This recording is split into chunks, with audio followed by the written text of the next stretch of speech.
Hello future doctors, very warm welcome to our YouTube channel, that is Doctor Factory. Student, after a long time I am back to the online lecture. Sorry for inconvenience. Student, now I will try to cover entire NEET biology syllabus, both zoology and botany. Today we will discuss about the unit 1, that is a living diversity in the living world. Living world is actually the first chapter, not unit. Unit 1 having the 4 chapter, that is a living world, biological classification, plant kingdom, animal kingdom. Today we will discuss about the living world, but what is actually the diversity? What is the meaning of diversity? What is diversity means in the ecology? I will connect each and everything. बेटा हम कोई chapter पढ़ते हैं, unit पढ़ते हैं, तो सिर्फ वही नहीं पढ़ते कि लिविंग वर्ल्ड में कूद गया और पढ़ना शुरू कर दिया. पहले आपको रुकना है, देखना है कि क्या मतलब है इस डाइवर्सिटी का. बस 2 मिनट रुकना, डाइवर्सिटी का मतलब सिखा दूंगा. डाइवर्सिटी बेटा आपको बायोलॉजी में कई जगह मिलेगा. डाइवर्सिटी का मतलब होता है हेट्रोजिनिटी, वैरायटीज, कितने टाइप के वैरायटी प्लांट के, एनिमल के, माइक्रोब्स के धरती पे प्रेजेंट है, और हमारा लिविंग वर्ल्ड कैसा डाइवर्स है, ये सब डील करता है पूरा diversity in the living world में. समझ में आया? डाइवर्सिटी आपको एक चैप्टर और मिलेगा इकोलॉजी में, बायोडाइवर्सिटी, यानी लिविंग में कितनी डाइवर्सिटी, वो मिलेगा आपको biodiversity. Today we will discuss about the chapter 1, that is the living world. Chapter 1 का नाम है बेटा लिविंग वर्ल्ड. सर आप यूनिट से क्यों पढ़ा रहे हो? बेटा यूनिट से अभी तक पढ़ाते आ रहे हैं, तो लोगों को लग रहा था कि इससे कुछ क्वेश्चन नहीं आता. बेटा ऑफलाइन बैचेस में मैंने इसको पढ़ाया कि यूनिट्स भी बहुत इंपॉर्टेंट होता है बेटा. और अभी मैं आपको दिखाऊंगा 2025 में जो नीट का पेपर हुआ था ना, वहां पे यूनिट से सवाल आया था. बस आप देखते चलिए. बस डाइवर्सिटी इन द लिविंग, मैंने पहला चैप्टर लिविंग वर्ल्ड है. सर ठीक है. सर यूनिट के बारे में क्या बता रहे थे? बेटा जहाँ पे आप एनसीईआरटी रखेंगे, बेटा आपको क्या करना है, एनसीईआरटी आपके पास होना चाहिए, एक हाइलाइटर होना चाहिए. बस लेक्चर आप जिसमें कंफर्टेबल है 1.5 2 आप वो कर लो, और पीवाईक्यू रख लो, और आपको सेकंड एनसीईआरटी भी रखना है. मैं हर एक चैप्टर को लिंक करूंगा, हर एक चैप्टर को लिंक करूंगा. इवन जो भी जरूरत पड़ी, तो ये आप चैप्टर 1 नहीं पढ़ रही है, पूरा पढ़ रहे हैं आप बायोलॉजी, नीट सिलेबस का पूरा एंटायर जूलॉजी बॉटनी. कहीं भी कनेक्ट करना पड़ा तो आप जाके पलट के चेक करेंगे, ठीक है ना. आइए पढ़ते हैं चैप्टर 1 लिविंग वर्ल्ड. तो सर जैसे आपने बताया, सबसे पहले लिविंग वर्ल्ड नहीं पढ़ना, पहले इस यूनिट के बारे में पढ़ना है. बेटा एक चीज आप याद रखना, नीट के सिलेबस में बायोलॉजी के हर यूनिट में सबसे पहले एक डेडिकेटेड साइंटिस्ट का फोटो छपा होता है, उनके बारे में कुछ लिखा होता है, वो भी हमें पढ़ना होता है. तो सर हमें क्या पढ़ना है? फर्स्ट ऑफ ऑल हम आज अपना सब्जेक्ट शुरू किए हैं बायोलॉजी. तो सर क्या बायोलॉजी के बारे में कुछ बताया क्या इसमें? बिल्कुल बताया बेटा. मैं आपको बताता हूँ क्या क्या बताया, और पूरे हमारे नीट सिलेबस में कहाँ कहाँ डेफिनेशन लिखी बायोलॉजी की. सुनिएगा बेटा, बायोलॉजी का मतलब होता है बायोस, तोड़ना सीखिए. बायोस का मतलब होता है बेटा ग्रीक वर्ड में, किसमें? ग्रीक में. आप देखिएगा किताबों में जीके डॉट लिखा रहता है, ग्रीक वर्ड. ग्रीक वर्ड में बायोस का मतलब होता है लिविंग. क्या होता है? लिविंग. और लॉजी वर्ड क्या है, किस कहाँ से आया? लॉगोस से या लॉजिया से, जिसका मतलब होता है टू स्टडी ऑफ. सर इससे क्या पता चलेगा हमें? बेटा अब तुम खुद डेफिनेशन बना दोगे. What is the definition of biology? वो बच्चों वाला डेफिनेशन मत बोलना, branch of science that deals with the study of living and living phenomena. आपके एनसीईआरटी में क्या लिखा वो बताओ. पहला डेफिनेशन सर इसी चैप्टर में लिखा है, और यूनिट के पहले पेज में लिखा हुआ है. What is biology? Biology is the study of life form. यही डेक्टो लिखा है, life form and living process. Sir क्या एक ही डेफिनेशन लिखी है? नहीं बेटा, अभी आपको बताता हूं. अब आपको सेकंड एनसीईआरटी में पलट के जाना है, इवोल्यूशन चैप्टर में पढ़ना है. पहली line, biology is the story of life on earth. धरती पर बेटा बायोलॉजी एक जीवन की कहानी है कि कैसे कैसे जीवन इवॉल्व हुआ. वो चैप्टर इवोल्यूशन से लिंक कर जाएगा. बस आप ये याद रखो बेटा, biology is the story of life on the earth. This is the definition of evolutionary biology. Confuse कर देता है. Biology is the story of life on the earth, evolutionary biology. अभी देखना दूसरी एक और बायोलॉजी की डेफिनेशन लिखी है बेटा, ये पूछ लेगा ना बेटा तो आप ये डिफिनीशन में फंसे रह जाओगे। और सवाल नीट 2025 का यहीं से आया था, जिसको मैं बता रहा था रिडक्शनिस्ट बायोलॉजी क्या होती है। सर इतनी डेफिनेशन बायोलॉजी की दी सर हमारे किताब में। हाँ बेटा यही तो है, मैंने कहा ना मैं चैप्टर 1 नहीं पढ़ा रहा हूँ, मैं इंटायर नीट बायोलॉजी सिलेबस पढ़ाऊंगा। इसमें अगर मुझे जरूरत पड़ी तो मैं केमिस्ट्री में भी जाऊंगा, आप देखते चलो बस। अगर ये आपने देख लिया, आपने चैप्टर 1 से लिंक हुआ, चैप्टर इवोल्यूशन से लिंक हुआ क्लास 12 के, और ये कहाँ लिखा है सर रिडक्शनिस्ट बायोलॉजी। बेटा ये लिखा हुआ है, आप चैप्टर जब खोलेंगे cell the unit of life, unit number में आप चेक करेंगे कहाँ पे, जैसे यूनिट का पेज होगा तो cell the unit of life chapter number 8 में पहला ये लिखा होगा सबसे लास्ट लाइन पे रिडक्शनिस्ट बायोलॉजी। यही नीट 2025 का सवाल है। क्या है सर, यहाँ से सवाल आया? बिल्कुल, ये है बेटा हमारे नीट 2025 का क्वेश्चन। सर ये कैसे है, डेफिनेशन बताता हूँ बेटा क्या होता है रिडक्शनिस्ट बायोलॉजी। रिडक्शनिस्ट बायोलॉजी होती क्या है,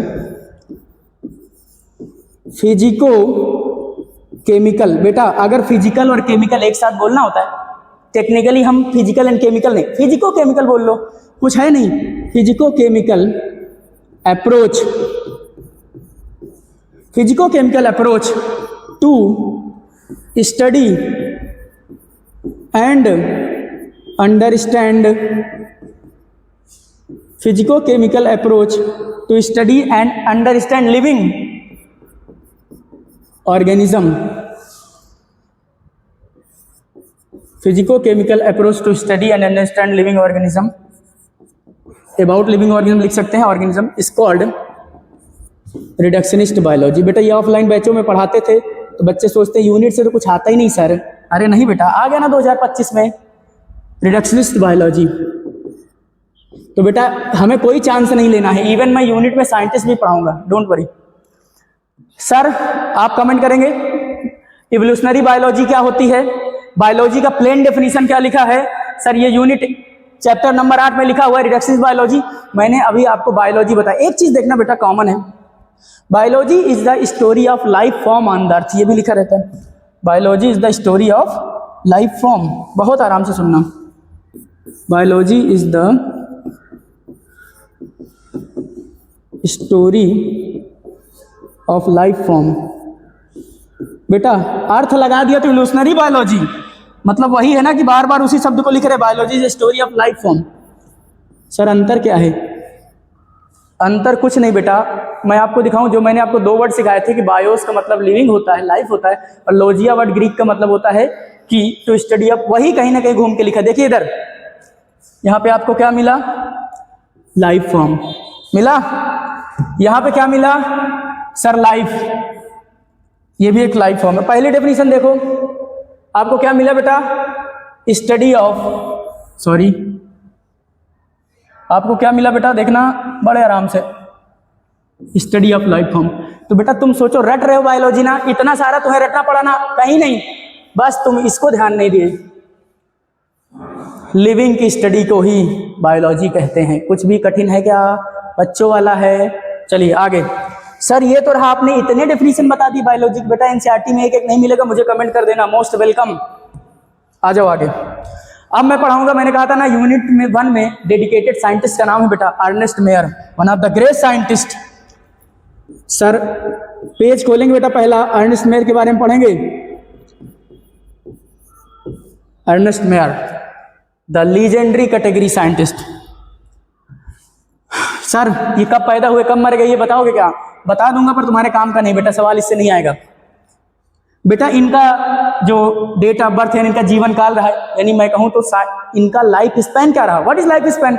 बेटा ये पहला एक चैप्टर हुआ करता था हमारे 12th क्लास के एनसीईआरटी में, पहला चैप्टर रिडक्शन इन ऑर्गेनिज्म, वो डिलीट हो गया। वहां पे लाइफ स्पैन की डेफिनेशन दी थी, the life span is the time period from birth to the natural death, is called the life span.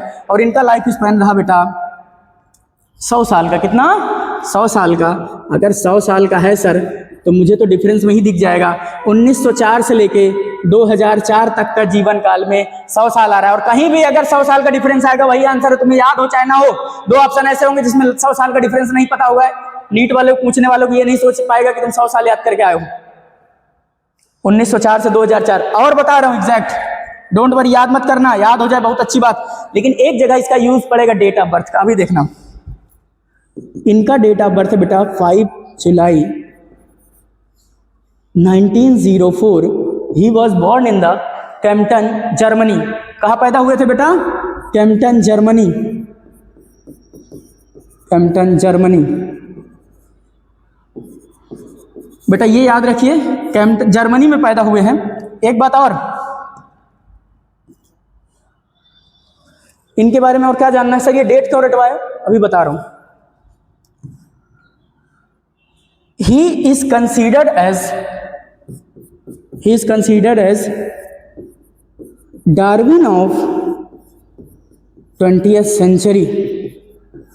20वीं शताब्दी के डार्विन माने जाते हैं। बेटा ये सवाल बन सकता है, आपसे ऑप्शन देगा, which scientist is considered as a Darwin of that time. अभी बेटा आंसर लगाओगे आप, अर्नेस्ट मेयर। सर क्यों कहते हैं? बेटा आप डार्विन के बारे में पढ़ेंगे क्लास 12th में। Darwin was a naturalist, great scientist, great biologist थे। इन्होंने नेचुरल प्रोसेस के बारे में बहुत सारी चीज़ें बताई। गैलोपेगोस आइलैंड में गए थे, जहाँ उन्होंने बहुत सारी डिस्कवरी, नेचुरल लिविंग फिनोमेना के बारे में बताया, सर्वाइवल ऑफ फिटेस्ट के बारे में बताया, जो डार्विन की एवोल्यूशन थियरी है, उसमें आप डिटेल में पढ़ोगे एवोल्यूशन में, डोंट वरी। तो डार्विन ऑफ 20th सेंचुरी माना जाता है इनको। एक ये बात याद रखिएगा। दूसरा point, one of the 100 great scientist, one of the 100 great scientist of all time. मतलब अगर 100 लोगों के साइंटिस्टों का नाम लोगे ना, तो उसमें एक नाम किसका आना चाहिए? अर्नेस्ट मेयर का। और कब आया सर? कभी, हमेशा बेटा, हर टाइम में। ऐसा नहीं कि कुछ समय तक इनको 100 ग्रेट साइंटिस्ट में रखा, बाकी में हटा दिया। नहीं बेटा, इनको सेंचुरी मारने का बहुत शौक है। देखो ना, one of the 100 great scientist ये लिख दिया। दूसरा, इनका लाइफ स्पैन भी 100 साल का है। दो बातें आपको यहाँ से याद हो गई, Darwin of 20th century. Sir एक बात आप याद रखिए बेटा, इनको एक टाइटल दिया गया था। क्या दिया गया था? टाइटल, उपाधि। जैसे राजाओं को दिया जाता था राजाधिराज, चक्रवर्ती, राजा, महाराज। तो साइंस की दुनिया में ये सब नहीं बोलते हैं। साइंस की दुनिया में क्या बोलते हैं मैं बताता हूँ आपको, बड़े आराम से दिल थाम के सुनेंगे बेटा। एक एक बात आपके ब्रेन में सेट कर दिया तो बताना। टाइटल दिया गया था बेटा इनको अलेक्जेंडर, दिख नहीं रहा नीचे, क्या ऊपर करता हूं बेटा, Alexander Agassiz, Alexander Agassiz, professor of, Alexander Agassiz professor of zoology एमराइटस।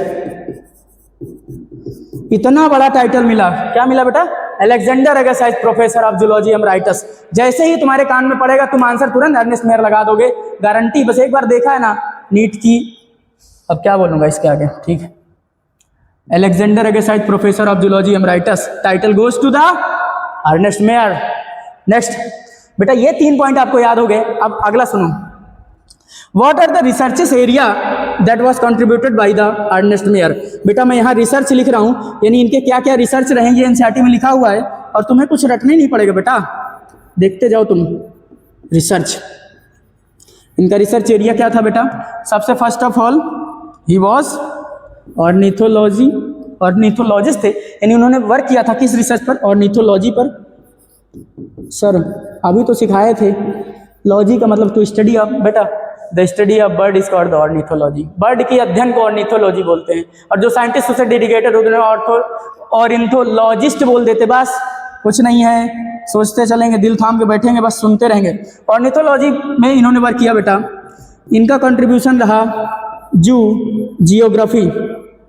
बेटा जूलॉजी यानी बायोलॉजी और ज्योग्राफी का बहुत अच्छा रिलेशन रहा है, क्योंकि जब ज्योग्राफी अपना रूप बदल देती है तो सीधा इम्पैक्ट लाइफ पर पड़ता है। जू का मतलब एनिमल होता है, इसलिए इन्होंने सबसे पहले सोचा कि जू जियोग्राफी पे कुछ काम करते हैं, तब ना हम समझ पाएंगे।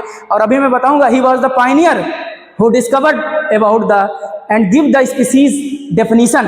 ही was pioneer to giving the definition of species. क्या होता है वो बताऊंगा, don't worry. Ornithology, zoogeography. उसके बाद आगे देखिए, उसके बाद है बेटा, इन्होंने वर्क किया था टैक्सोनॉमी पर, टैक्सोनॉमी पर वर्क किया था। इन्होंने किया था बेटा work philosophy,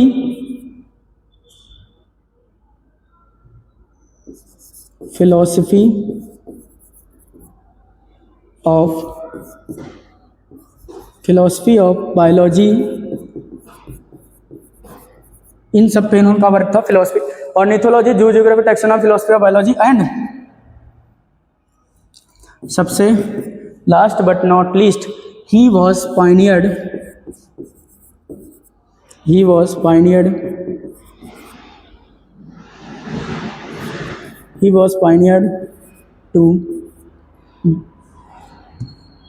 to giving the, pioneer का मतलब होता है बेटा फर्स्ट इन दैट फील्ड, पहली बार जो इस फील्ड में जो कंट्रीब्यूशन जिसका पहली बार होता है उसे पायनियर बोलते हैं। जैसे अगर आपसे कहा जाए तो अलग ग्रीन रिवोल्यूशन में कौन पायनियर थे, व्हाइट रिवोल्यूशन में कौन पायनियर थे, आप बताइए। वर्गीस कुरियन नाम है और अपने एम एस स्वामीनाथन कौन किसके हैं बता दीजिएगा। तो he was pioneer to giving the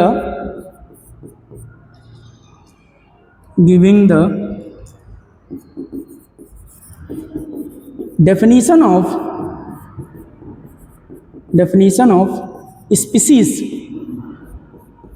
species की डेफिनेशन इन्होंने दिया था बेटा। यहीं पे गाड़ी फंस गई, एनसीईआरटी ने बस अपना पल्ला झाड़ लिया और बोल दिया कि definition of species Ernest Mayr साहब ने दिया था, पर ये नहीं बताया what is actually the definition of species. ये बताया नहीं what is definition of species, और बताया कि डेफिनेशन ऑफ स्पीसीज दिया था। बेटा मैं यहीं पे लेक्चर को आगे कंटिन्यू नहीं करूंगा, यहीं पे मैं आपको बताऊंगा पहले कि डेफिनेशन ऑफ स्पीसीज, फिर हम इनके आगे आप बढ़ेंगे। What is the definition of species? बेटा आपको इतना तो पता होगा, species is the lowest category of taxonomy. Lowest category सबसे बेसिक यूनिट है क्लासिफिकेशन का, वो सब आपको पता है। मैं बताता हूँ स्पीसीज की इन्होंने क्या बताया। ग्रुप ऑफ सिमिलर ऑर्गेनिज्म, क्या?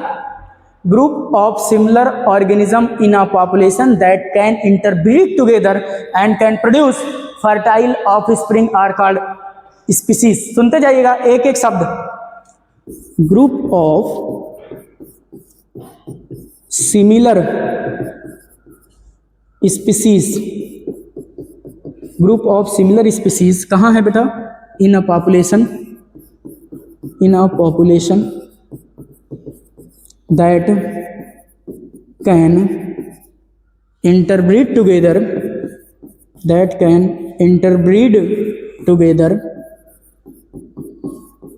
and can produce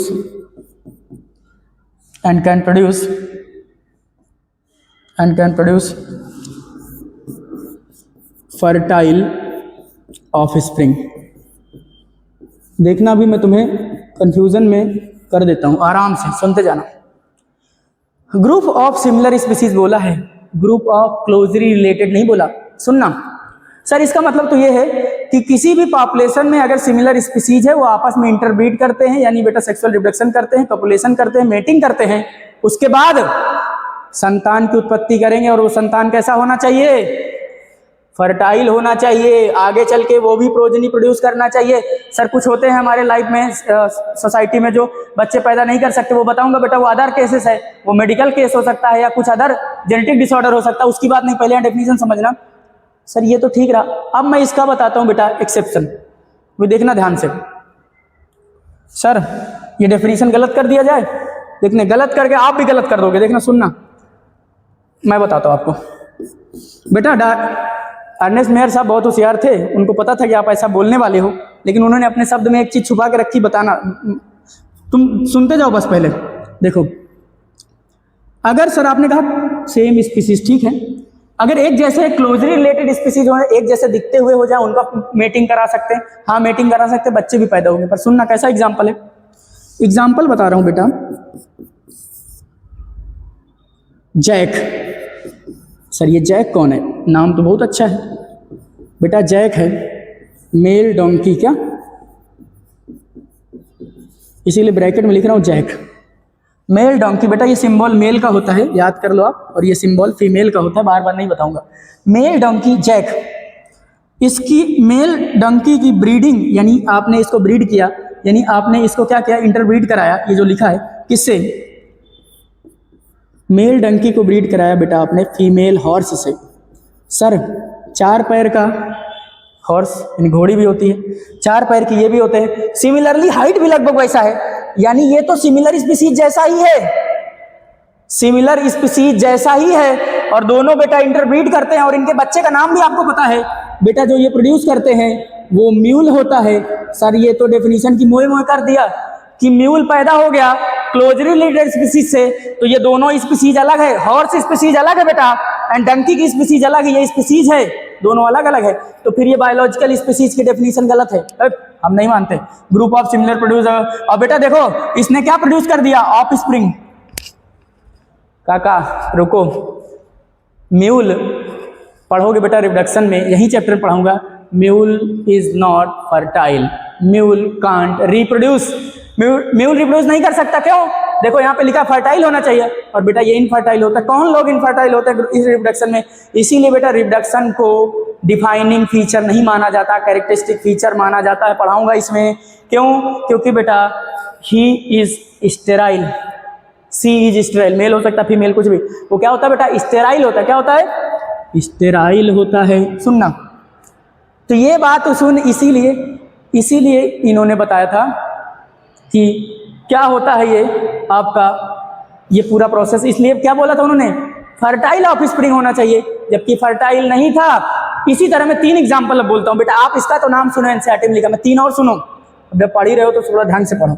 सर उल्टा कर दो, जो कर दो बेटा, फीमेल हॉर्स की जगह क्या कर दो बेटा,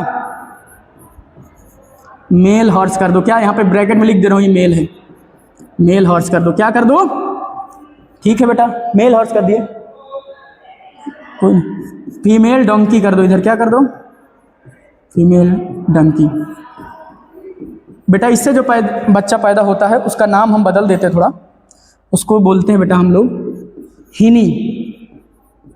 ठीक है, सुनो बेटा, ये म्यूल है, ये म्यूल कैसा बेचारा, इसका बाप कौन है, डंकी, गधा है, इसलिए ऐसा हो गया, फर्टाइल हो गया। और ये क्या हो गया, मेल हॉर्स है, इधर फीमेल डंकी, ये हिनी पैदा हो गई। दूसरा सुनना, और इसके बाद बेटा ये दोनों अनफर्टाइल हैं। कौन है? एक सेकंड, कोई नहीं, चलने दीजिए, कोई दिक्कत नहीं। क्या हुआ, बच्चे क्या?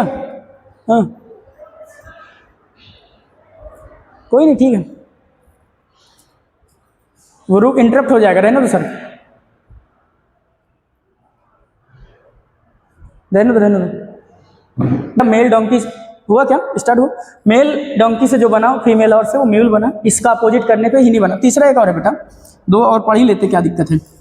मेल यहाँ पे ले लिया बेटा आपने, मेल टाइगर, इसका क्रॉस करा दिया बेटा फीमेल लायन से, क्या बनेगा बेटा, देखना, टाइगर जो मेल है और इसका लायन है, इसका ले लो, टाइगॉन बन जाएगा। क्या बन जाएगा? पहला वर्ड उठाओ TI, इसका उठाओ लायन का ON, टाइगॉन बन जाएगा। दूसरा सुनो, इसमें बेटा अपोजिट करो, मेल लायन कर दो, इसका अपोजिट इधर भेजो, क्रॉस करो किससे, अब क्या बचा बेटा, मेल लायन है तो इधर क्या हो जाएगी, फीमेल टाइगर।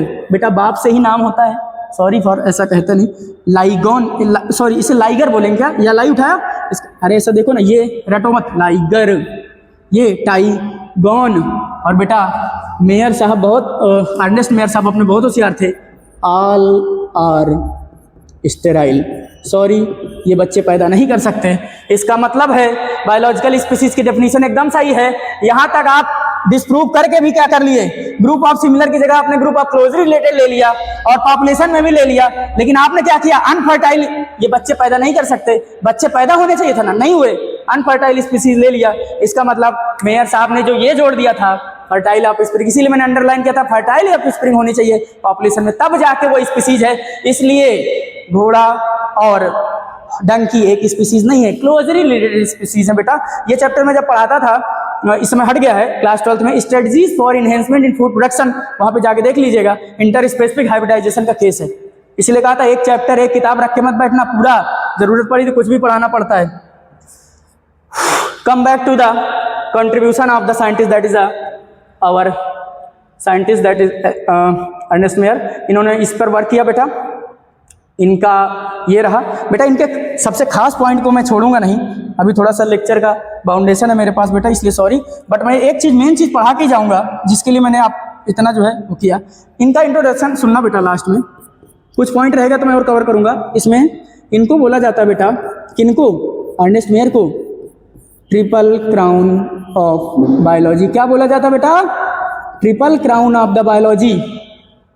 बायोलॉजी के सरताज हैं और इनके ऊपर कितने ताज हैं? 3 ताज हैं, इसीलिए बोला बेटा triple crown of the biology. भी सुनना, ट्रिपल क्राउन ऑफ बायोलॉजी में बेटा इनको 3, he was awarded with the 3 prize, main 3 prize थे। ही वॉज अवार्डेड विथ, बेटा ट्रिपल का मतलब 3 होता है तो समझते हो, it was awarded with 3 prizes. ठीक है, सुनिएगा नाम, तीनों प्राइज के नाम सुन लीजिए, फिर मैं इसको वाइंड अप करता हूँ। पहला नाम है प्राइज का बाल्जन प्राइज। क्या नाम है बेटा? Balzan prize. दूसरा नाम है बेटा international prize for biology. International prize for biology, international prize for biology. और तीसरा पॉइंट है बेटा क्राफोर्ड प्राइज। क्राफोर्ड प्राइज बेटा डेट बता दो, डेट ही इंपॉर्टेंट है यहाँ पे, आपको पेपर वाला फंसा देगा अगर आप डेट नहीं बता पाए। सर ये 1983 है, ये कितना है सर 1994 है, ये 1999, ये तो मुझे याद है बेटा। आप बहुत याद करोगे तो याद करोगे, भूल जाओगे ना। एग्जाम में कैसे सही करना है, अगर डेट भी रटनी है तो बायोलॉजी में रटने जैसा कुछ नहीं होता, डेट भी रटनी है तो उसके साथ भी कॉन्सेप्ट और क्वेश्चन ही आंसर बताएगा। अभी बस यहाँ पे आप जस्ट 2 मिनट देखेंगे, आंसर इसी में छिपा हुआ है। बेटा एक चीज बताओ, मैंने क्या बोला था पहले स्टार्टिंग में कि मैं डेट क्यों लिखवा रहा हूँ, उसका कुछ इंपॉर्टेंस है, बस आप देख के बताओ मुझे। 1904 मैंने लिखा है और 2004 में उनकी डेथ हो गई। कहाँ गए भैया अपने, ये देखो 1904 में वो पैदा हुए बेटा, 2004 में मर गए। इसका मतलब उनका कंट्रीब्यूशन ना 1800 से पहले कुछ रहा होगा ना 2000 के बाद रहा होगा। फंस गए ना बीच में, यानी 2 ऑप्शन 1800 समथिंग रहेगा, काट देना, 2000 प्लस रहेगा, काट देना, 1900 से रहेगा, ये ऑप्शन था।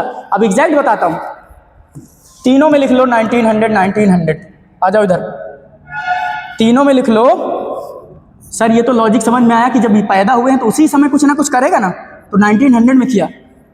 अब सुनना, मैं तुम्हें क्वेश्चन से ही आंसर ना निकाल दिया, डेट भी नहीं रटाता, मुझे याद है 83 है इसका, 1983 इसका, 1994 है इसका, 1999 है। किताब है आपके पास, मैच कर लो, गलत हो कमेंट कर देना।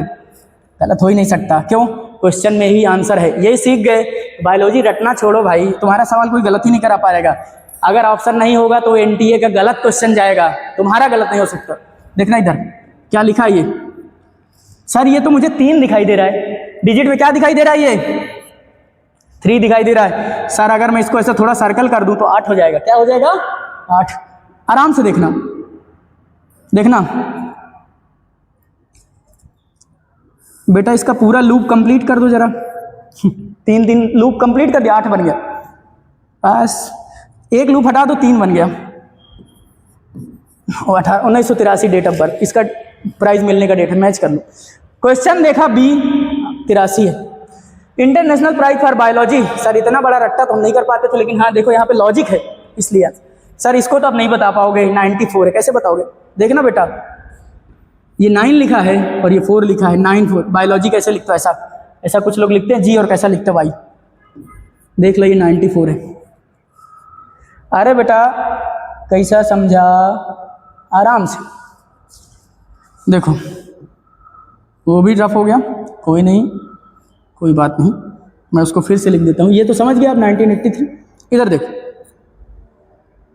ये बेटा GY लिखा है, इसको ऐसे नहीं लिख सकते क्या? GY लिख सकते हैं सर, ये G है 9 की तरह और ये है किसकी तरह? 4 की तरह। 1994 इंटरनेशनल प्राइज फॉर बायोलॉजी कितना है? 1994।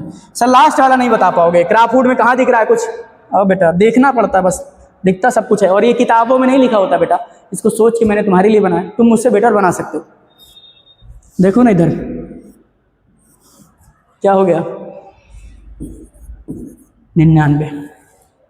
This is 99, this is a biology. बेटा आपको कहाँ फोकस करना है? यहाँ पे करना है। क्राफोर्ड में डबल ओ को पकड़ के 99 बना दिया, बायोलॉजी में GY को 94 बना दिया, 83 साफ साफ दिख रहा है 1983। और तो 2 ऑप्शन तो ऐसे काट देना, 17 वाला, 2004 वाला। 1900 में क्यों? क्योंकि इनका जन्म हुआ था 1904, 5 July, Kempten Germany, and he was died in the 100 year at the age of 100 year 204। 2004 में 2004। इट्स ओके बेटा।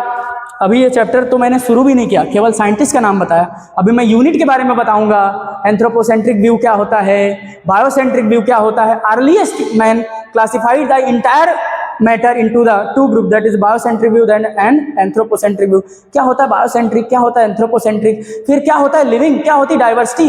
1.7 से 1.8 मिलियन स्पीसीज है, 17 से 18 लाख, सर करोड़ों में अरबों में हमारी 8.29, अगर समझा जाए तो 8.30, इतनी 830 करोड़ जनसंख्या है ह्यूमन की। और आप बता रहे हो 17 से 18 लाख है, कैसा पागल आदमी। अगले लेक्चर में बताऊंगा, इसको पूरा प्रूव कर दूंगा 17 से 18 लाख होती। अगला, इसके बाद आप बताओगे what is the characteristic feature of the living, what is the defining feature of the living. Defining feature 3 है, मेटाबॉलिज्म, सेलुलर ऑर्गेनाइजेशन, कॉन्शियसनेस, ये तीनों पढ़ाऊंगा। इधर growth and reproduction not defining but the characteristic feature of the living, जो बचपन में आपसे पढ़ते हैं लिविंग क्या होता है, नॉन लिविंग क्या होता है, ऐसा क्या है जो लिविंग को लिविंग बनाता है, ऐसा क्या है जो नॉन लिविंग को नॉन लिविंग बताए। बेटा ये चैप्टर आपको पढ़ने के बाद भी नया ना दिखे तो मेरा पढ़ाने का कोई मतलब नहीं है। आप पढ़ चुके हो ना, आज देख लेना आपको कितनी चीजें नहीं मिली हैं। और बता रहा हूँ इंट्रोडक्शन भी कंप्लीट नहीं हुआ अभी। एक सेकंड बेटा, आप बस एक सेकंड वेट करिए, बस मैं आपको दिखाता हूं, बस एक सेकंड। देख लीजिए साइंटिस्ट में क्या भौकाल मचाए। Science unit 1 diversity in the living world, chapter का नाम लिखा biology the science of life form and living process. एक डिफिनेशन बोली थी यहीं से, देख लो एकदम एग्जैक्ट नहीं लिखा होगा तो बताना।